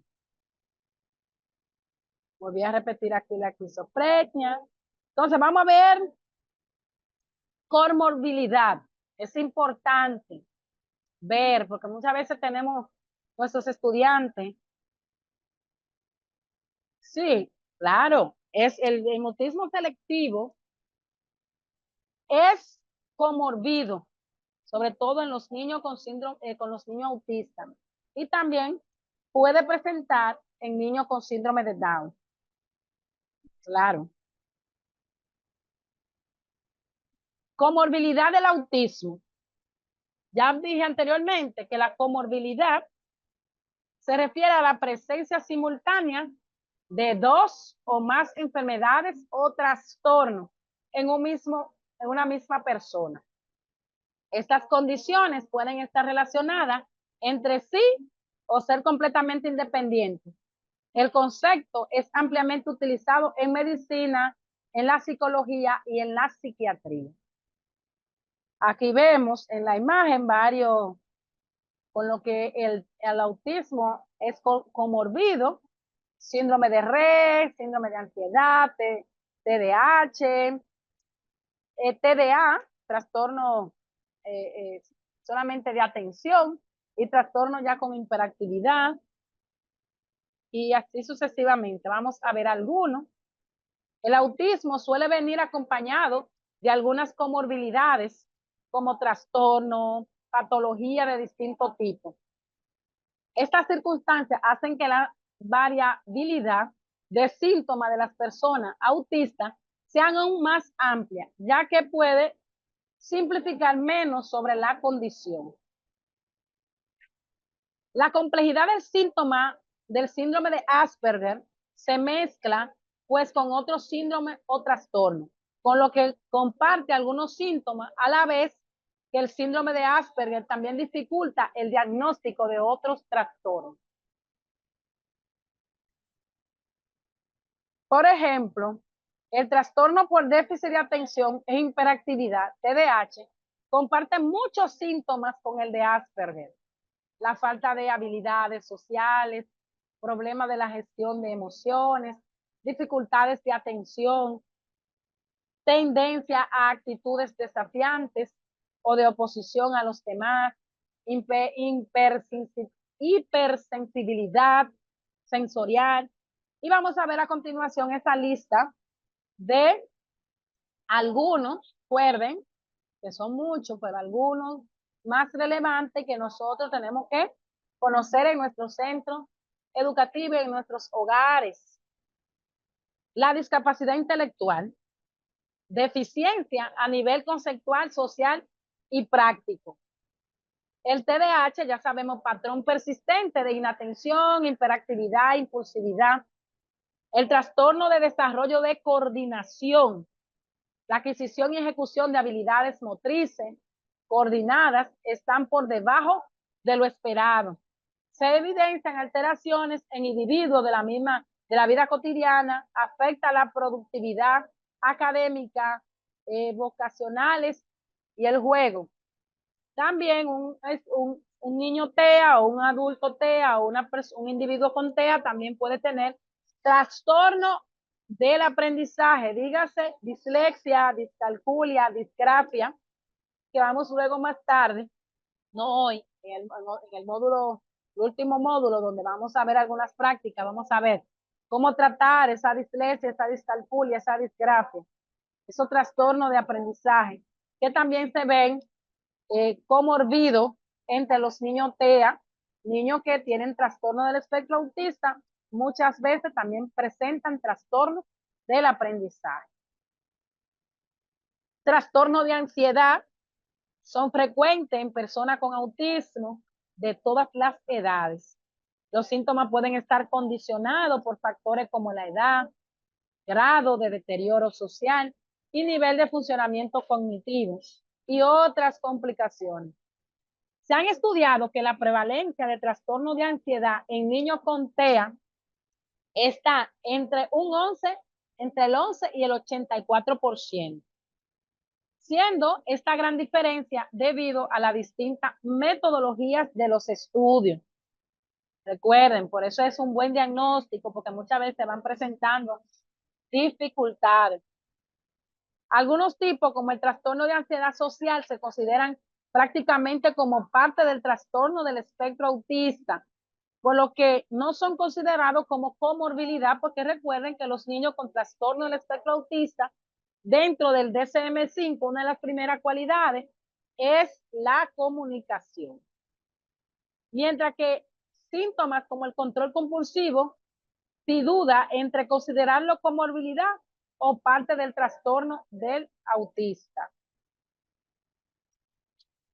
El trastorno de ansiedad, que también se convierte en un mutismo selectivo, fracaso por hablar en situaciones sociales específicas. Se evidencian alteraciones a nivel laboral, académico y social. Si existe un lenguaje desarrollado, no se explica por un trastorno de la comunicación. Ese es el selectivo. Recuerden que ya ese mutismo total ya entra a los trastornos de la comunicación o trastorno o algunos trastornos del lenguaje. El trastorno de déficit de atención es muy comorbido, recuerden, con los TEA, los síntomas clínicamente significativos de estas condiciones consisten continuamente pudiendo ser el diagnóstico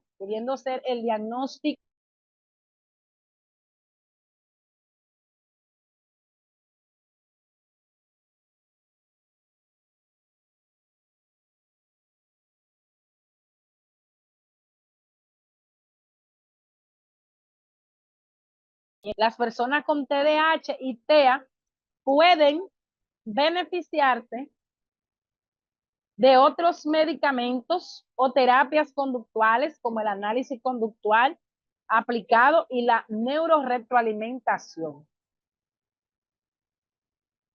El trastorno bipolar, trastorno comorbido al TEA, también llamado manía depresión, es un diagnóstico muy controvertido, la verdad, y se considera comorbido a varias condiciones, entre ellas al autismo, que de hecho incluye algunos síntomas propios del trastorno bipolar. El autismo tiene varias características del trastorno bipolar. Enfermedad gastrointestinal, los problemas gastrointestinales también parecen frecuentes entre el colectivo autista. Si bien no está demostrado que los niños autistas tengan más o diferentes síntomas que los neurotípicos, problemas como el reestreñimiento se asocia con el trastorno del desarrollo del niño, si bien es difícil de resolver la causa de los problemas conductuales y de la comunicación. Y la disprasia la disprasia es un trastorno de coordinación del desarrollo que a la práctica resulta en rechazo en la adquisición de habilidades motoras que requieren destreza motriz, como montar en bicicleta o abrir un frasco, y pueden parecer torpes, mal coordinados, tener mala escritura, problemas de integración visual motora y de habilidades perceptiva, visual y aprendizaje conceptual. Pueden mostrar problemas en la propiocepción, sensación de posición corporal, sobre las medidas del trastorno de desarrollo de la coordinación, el equilibrio, la marcha y la posición del dedo pulgar. Tenemos el trastorno depresivo, de desregulación disruptiva del estado de ánimo, fuerte irritabilidad en respuesta a la frustración y se manifiesta de manera verbal o conductual, enfadado crónico, y el trastorno del lenguaje, vocabulario reducido, estructura gramatical limitada, deterioro del discurso. Las capacidades del lenguaje están por debajo de lo esperado según la edad. Vimos esos diagnósticos diferenciales y vimos esa comorbilidad que presenta sobre todo el autismo, y vamos a ver el desarrollo del lenguaje en niño TEA. Ajá. Debo terminar a las 8, pero si termino un poquito más temprano, pues como mi salud está un poquito complicada hoy, si termino un poquito más que sea unos minutos antes, me excusan en esa parte. Vamos a ver el desarrollo del lenguaje en TEA. Ya el último tema de este módulo 2, clase 2, desarrollo del lenguaje en niño TEA. Sabemos que el desarrollo del lenguaje es un proceso complejo que tiene lugar en interacción con los distintos ámbitos del desarrollo del niño. El lenguaje es solo un aspecto más del desarrollo global del individuo. De manera paralela, en interacción con el desarrollo neurológico que controla la actividad perceptivo-motora con el desarrollo del aparato auditivo, con la formación del psiquismo del niño, tanto en su esfera consciente y cognitiva, desarrollo del pensamiento, como en lo inconsciente y con el desarrollo socioafectivo. Podemos saber aquí que el sistema lingüístico se reconocen 4 componentes, desde la doble vertiente de la comprensión y de la expresión respectivamente. Está la forma fonética, fonología, el contenido, la parte léxico, semántica, la morfosintaxis, esta gramática, y el uso de funciones pragmáticas del lenguaje. Así los niños adquieren el lenguaje mediante un conjunto de componentes biológicos, psicológicos y sociales. Si vemos esta tabla con esas etapas que vemos la expresión, esa fonética fonológica, aquí en la expresión, articulación de los sonidos del habla, pero la comprensión, oír y discriminar los sonidos del habla. En la morfosintaxis, uso de la estructura de la lengua, y en la comprensión de la estructura gramatical del lenguaje. La semántica, en cuanto a la expresión en esos componentes del lenguaje, uso del concepto significativo del vocabulario, y en la parte de la comprensión del vocabulario o del léxico, concepto significativo. En la parte pragmática, la expresión, uso adecuado del lenguaje según el contexto, y en la comprensión del lenguaje según el contexto. Al ser el TEA un trastorno del neurodesarrollo que posee alteración generalizada en los componentes biológicos, psicológicos y sociales, muchas veces nos hacemos la pregunta, ¿y cómo adquieren el lenguaje los niños con este trastorno? Una pregunta que siempre nos hacemos de una forma u otra, quizás no la hemos hecho. Diversos autores han intentado explicar los aspectos del desarrollo del lenguaje y sus alteraciones en los niños con TEA. Aquí está Ángel Riviere y Juan Matos en su obra El niño pequeño con autismo. Esa obra, escrita en el 2000, se alinean con las expectativas teóricas de Brunner, considerando que el lenguaje se adquiere y está en constante interacción con el medio que los rodea. En su estudio indica que los componentes prelingüísticos se encuentran alterados o desfasados en los niños con TEA, lo que interfiere directamente en los formatos del lenguaje, provocando un retraso, alteración o no adquisición del lenguaje. Estos mismos autores describen que las habilidades biológicas para la adquisición del lenguaje de un niño con TEA y que puede estar alterada, tenemos, en primer lugar, la disponibilidad del medio. Los niños de desarrollo normal, antes de los 6 meses de edad, poseen habilidades biológicas. Tráeme un poquito de agua, Winton, hazme favor. Winton, agua. Los niños de desarrollo normal, antes de los 6 meses de edad, poseen habilidades biológicas tales como la respuesta sensorial a la mirada, respuesta a la voz, rostro, acciones y gestos humanos. En los niños con TEA, generalmente, estos procesos no ocurren antes de los 6 meses. Viéndose, cuando vimos algunos signos de alarma, recuerden, viéndose alterado el contacto ocular, la imitación y la atención. Estos son los primeros síntomas que indican la presencia de un TEA. la intención comunicativa y contacto visual necesario para desarrollar el lenguaje. Vemos aquí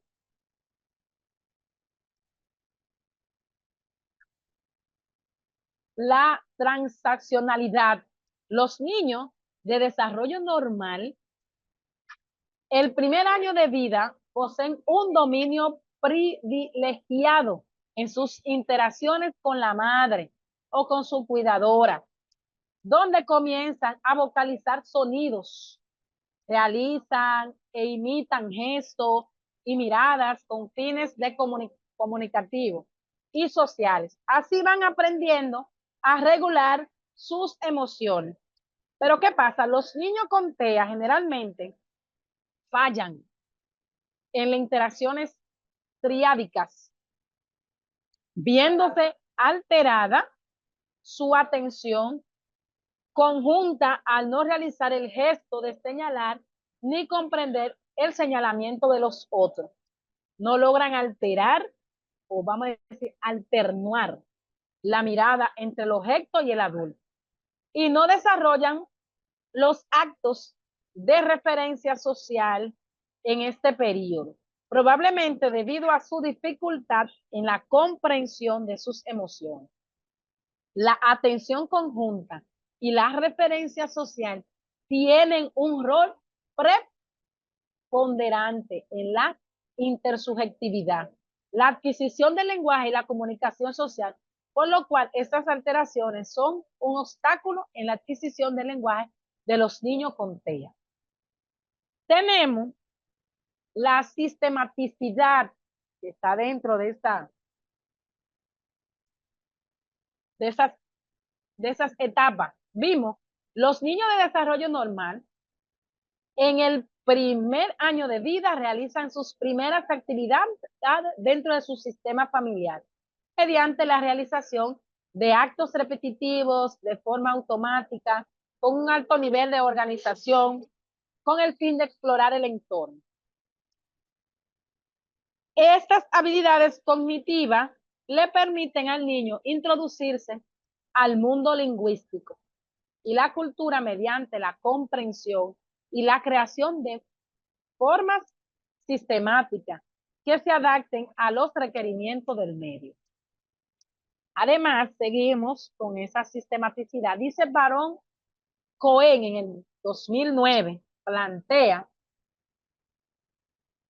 que los niños con TEA poseen una hipersistematización y un déficit de la empatía, lo que produce una ausencia de teoría de la mente. Recuerden que trabajábamos la teoría de la mente, que garantiza o podemos decir que generaría alteraciones en la comunicación y las interacciones sociales.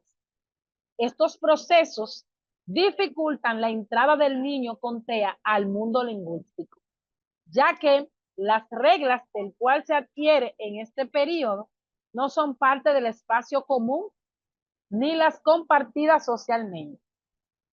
Y las actividades las realizan de forma estereotipada, sin fines de exploración y con escasez de creatividad.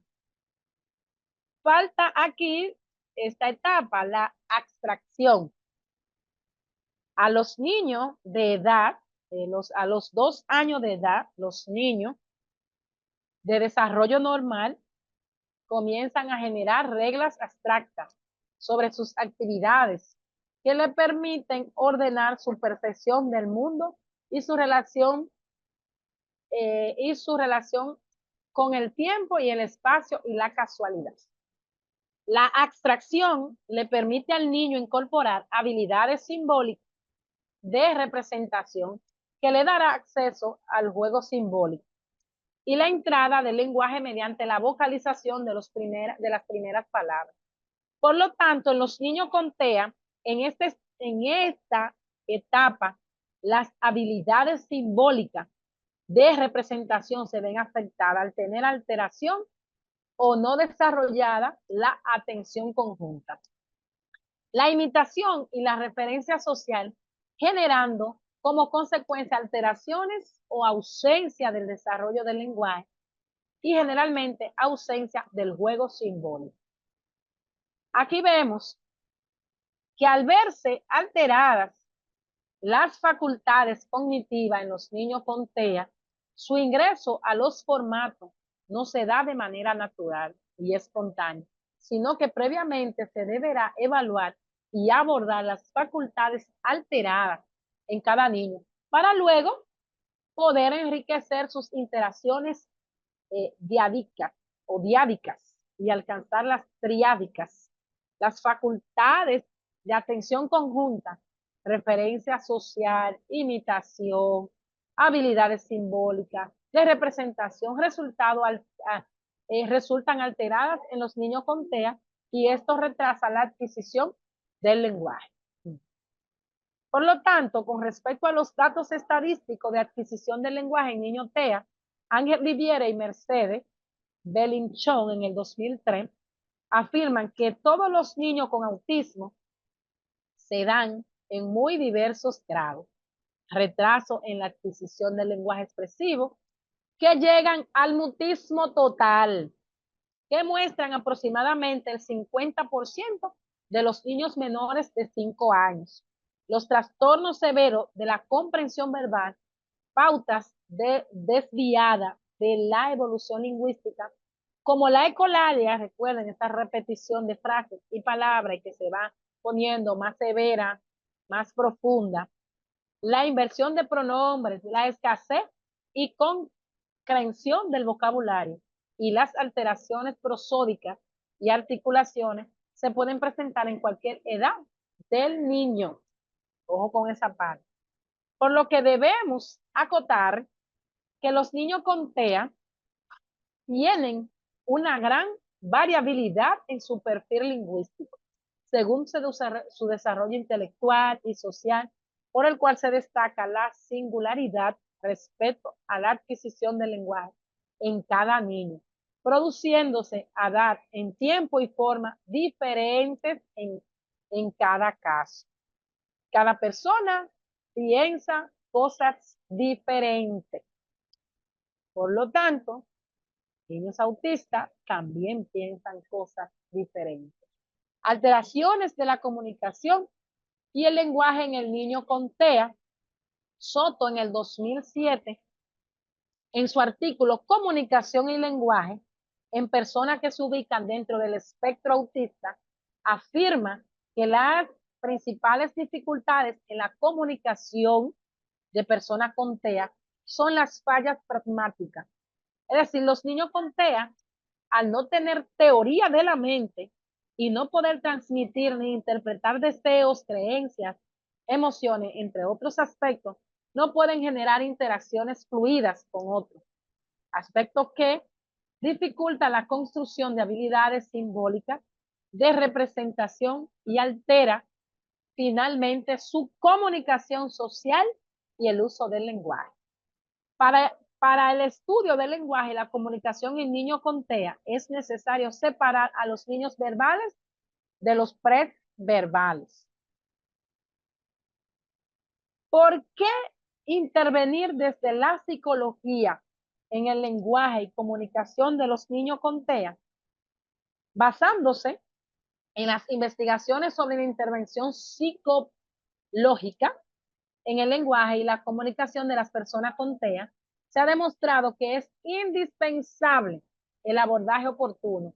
Por ello, es importante, sumamente importante, estas intervenciones, además de las especializaciones en un equipo multidisciplinario. Y aquí podemos apoyarnos en las teorías de Vygotsky.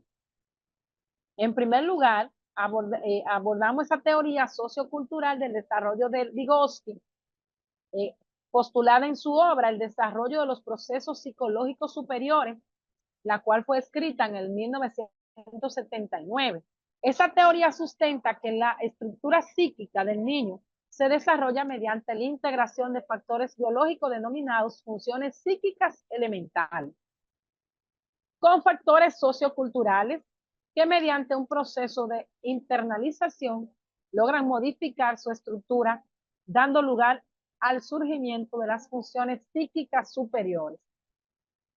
Esas funciones se desarrollan de manera natural y están vinculadas a la formación de la memoria, la atención, la percepción, entre otros factores, y no son excluyentes de los seres humanos, siendo compartidas en otras especies también animales. Graña, en el 2014, enfatiza la importancia de las intervenciones. Por eso es que tratamos aquí síndrome de Down, autismo y síndrome de Down con intervenciones educativas. Enfatiza la importancia de las intervenciones y su inicio temprano en los niños con TEA y también niños con síndrome de Down. Aprovechando la plasticidad cerebral, recuerden esa plasticidad cerebral en esta etapa evolutiva, donde los niños poseen mayor disposición para el aprendizaje y la mayor posibilidad de rehabilitar aspectos neurobiológicos y neuropsicológicos que han sido dañados en esa que se realiza esa poda neuronal durante su desarrollo. Dado en variado perfil lingüístico de las personas con TEA, se debe comenzar a desarrollar las intervenciones en las facultades cognitivas preverbales. Luego abordaremos la estimulación del desarrollo de los instrumentos comunicativos complejos, de los sistemas aumentativo y alternativo de comunicación, los SAT, que lo vamos a ver en el módulo 4. Y se debe abordar en la intervención los diferentes niveles del lenguaje. Y con esta diapositiva culmino que Valdés, Ruggeri, 2011, afirman que toda intervención temprana en niños con TEA deberá tener como objetivo ampliar sus recursos, funciones e instrumentos comunicativos y fortalecer su intención comunicativa. Para ello se deberá contemplar la singularidad de cada niño con TEA y sus afectaciones neurobiológicas y neuropsicológicas para evaluar los aspectos a intervenir que posibiliten el aprendizaje de un código de comunicación, el abordaje de la intención comunicativa, la casualidad social y el fortalecimiento de las interacciones de los niños preverbales con TEA deberán ser acompañados por la enseñanza de instrumentos de comunicación complejos que le permitan mejorar sus actos comunicativos y le faciliten el aprendizaje de un código de comunicación y le sirva de entrada para la adquisición del lenguaje. Con esta parte culminamos este módulo 2. Vamos al chat. Es bueno realizar en esta parte con qué nos vamos, qué le ha parecido el abordaje de hoy. Mucho en realidad. Pasa que como son 3 horas, debemos abarcar los contenidos para que se le pueda cumplir realmente con las horas. Recuerden que le dije que hoy iba a tratar de terminar un poquito más, unos 20 minutos o 15 para que podamos. Qué bueno, Seiban, que ayudan muy bueno el contenido, me ayuda a entender a mi hijo. Eso es lo que queremos, que podamos entender nuestros hijos, nuestros estudiantes, nuestra familia, nuestros familiares. Vamos a ver. Entonces, recuerden que mañana iniciamos el módulo 3. Mañana iniciamos el módulo 3. Módulo muy interesante. Vamos allá para que puedan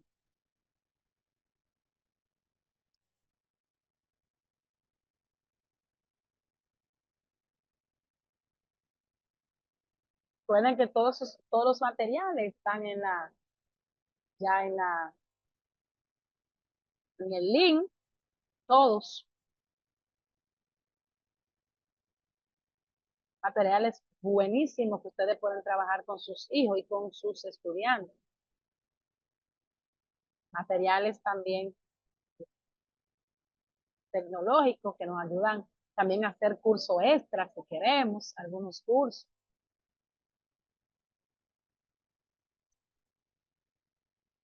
Mañana vamos a iniciar inclusión participativa y participación social.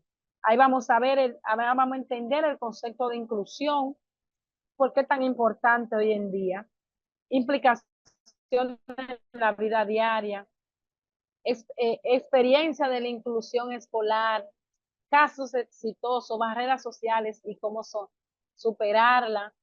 Luego en el siguiente día vamos a ver esa estrategia para promover la inclusión, importancia del juego y las actividades recreativas, trabajo en red, familia, escuela y comunidad. Eso nos trae mañana el módulo 3. Dios mediante. El módulo 3 o estoy presentando el módulo que no es.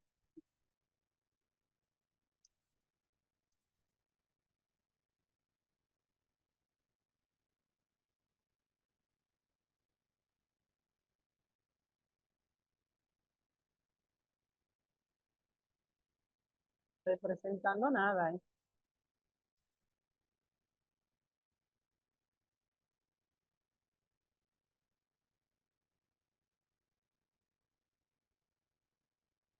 Excusen, te dije el módulo que no era. Módulo 3. Módulo 3 es intervenciones educativas, escúcheme, y terapéuticas, estrategia de pedagógica inclusiva, técnica de modificación de conducta, adaptaciones curriculares y ajuste razonable, terapia basada en evidencia, ABA, TH, logopedia, programa específico para el síndrome de Down, rol del docente y de la familia en el proceso educativo. Muchísimas gracias.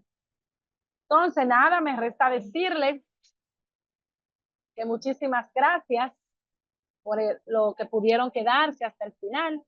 Otro quizás han tenido, tienen compromiso, pero pueden ver después su respectiva, eh, sus grabaciones en el grupo.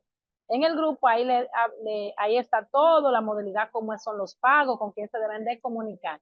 Así que muchísimas gracias y nos vemos mañana aquí a partir de las 5 de la tarde, hora dominicana, 4 de la tarde, hora colombiana y su respectiva hora a los compañeros de Uruguay, de Costa Rica, de México, Perú, Argentina y Ecuador y todos los demás que me disculpan, pero nada, muchísimas gracias y aquí estaremos. Nos vemos mañana. Gracias. Ay, sí. A ver si me mejoro ahora.